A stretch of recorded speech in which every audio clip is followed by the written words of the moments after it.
അസ്സലാമു അലൈക്കും വറഹ്മത്തുള്ളാഹി വബറകാതുഹു. എല്ലാവർക്കും ഷിഫാഉൽ അംറാദിലേക്ക് സ്വാഗതം. പ്രിയമുള്ളവരെ, അത്ഭുത ഫലം കിട്ടുന്ന ചില കാര്യങ്ങളാണ് ഞാനിവിടെ പറയാൻ പോകുന്നത്. ആ അത്ഭുത ഫലം കിട്ടണമെങ്കിൽ ഈ പറയുന്ന കാര്യങ്ങൾ ജീവിതത്തിൽ പതിവാക്കണം. പതിവാക്കുന്ന ആർക്കും ഒരു മടിയും വേണ്ട, ഒരു പേടിയും വേണ്ട, ഒരു ടെൻഷനും വേണ്ട. നമ്മൾ ഉദ്ദേശിച്ച കാര്യങ്ങൾ അള്ളാഹു സാധിപ്പിച്ചു തരുകയും മാത്രമല്ല, അവർക്ക് സ്വർഗത്തിൻ്റെ 8 കവാടങ്ങൾ തുറന്നു വെക്കപ്പെടുകയും ചെയ്യും. അത്രയും പ്രതിഫലമുള്ള ചില കാര്യങ്ങളാണ് ഞാനിവിടെ പറയുന്നത്. ശ്രദ്ധിച്ച് കേൾക്കണം. അതായത്, നമുക്കറിയാം, നമ്മളെല്ലാവരും 5 വഖത്ത് നിസ്കരിക്കുന്നവരാണ്. നിസ്കരിക്കണമെങ്കിൽ വുളൂ വേണം.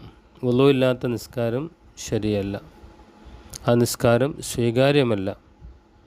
അതുകൊണ്ട് നമ്മളെല്ലാവരും വുളൂ ചെയ്യുന്ന സമയത്ത് അതിൻ്റെ സുന്നത്തുകളും അതിൻ്റെ ഫർളുകളുമൊക്കെ പാലിച്ചുകൊണ്ട് ശ്രദ്ധിച്ചുകൊണ്ട് വുളൂ ചെയ്യണം.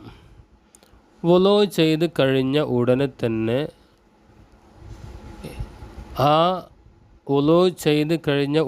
തന്നെ എല്ലാ ആളുകളും, ഒരു 90% ആളുകളും ഇത് ചെയ്യാത്തവരാണ്. പക്ഷേ കുറച്ച് ആളുകളൊക്കെ ഇത് ചെയ്യുന്നവരാണ്.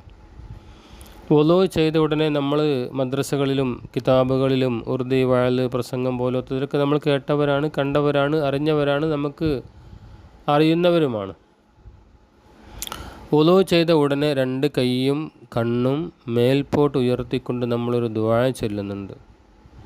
അശ്ഹദു അല്ലാ ഇലാഹ ഇല്ലല്ലാഹ് വഹ്ദഹു ലാ ശരീക ലഹു എന്ന് പറഞ്ഞിട്ടൊരു ദുആ. അതിൽ അല്ലാഹുമ്മ ജ്അൽനി മിനത്ത് തവ്വാബീന വജ്അൽനി മിനൽ മുത്തതഹിരീന അങ്ങനെ പറയുന്നൊരു ദുആ ഉണ്ട്. ആ ദുആ 2 കൈയും കണ്ണും മേൽപോട്ട് ഉയർത്തി ആത്മാർത്ഥമായിട്ട് ദുആ ചെയ്യാം.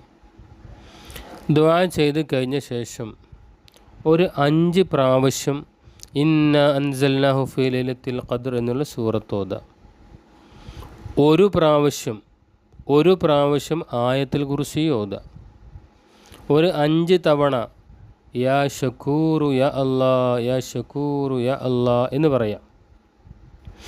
അത് പറഞ്ഞതിന് ശേഷം നമ്മൾ അവിടെ നിന്ന് തന്നെ 1 മിനിറ്റോ 2 മിനിറ്റോ അല്ലെങ്കിൽ അര മിനിറ്റോ നമുക്ക് അത്യാവശ്യമുള്ള കാര്യങ്ങൾ അള്ളാഹുവിനോടൊന്ന് ചോദിക്കാം. അക്കൂട്ടത്തിൽ സ്വർഗത്തിൻ്റെ 8 കവാടങ്ങൾ തുറന്നു തരാൻ, നമുക്ക് 8 കവാടങ്ങളൊന്നും വേണ്ട, ഒറ്റ കവാടം മതി നമുക്ക് കടക്കാൻ. അൽഹംദുലില്ലാ, അത് കിട്ടിയാൽ അൽഹംദുലില്ലാ.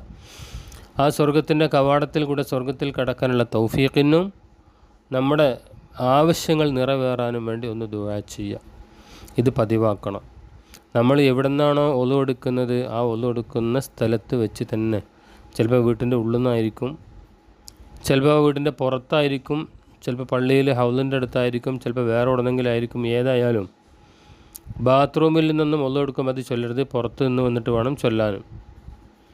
ഈ കാര്യങ്ങൾ ശ്രദ്ധിച്ചുകൊണ്ട് ഞാൻ പറഞ്ഞ ഈ കാര്യങ്ങൾ കറക്റ്റായിട്ട് നിങ്ങൾ കുറച്ച് ദിവസം തുടർച്ചയായിട്ട് 1, 2, 3 ദിവസമല്ല, തുടർച്ചയായിട്ട് പതിവാക്കുക. അങ്ങനെ പതിവാക്കിയാൽ ഇൻഷാ അല്ലാഹ് അള്ളാഹു സ്വർഗത്തിൽ കടക്കാനുള്ള മാർഗ്ഗങ്ങളൊക്കെ നമുക്ക് എളുപ്പമാക്കി തരും.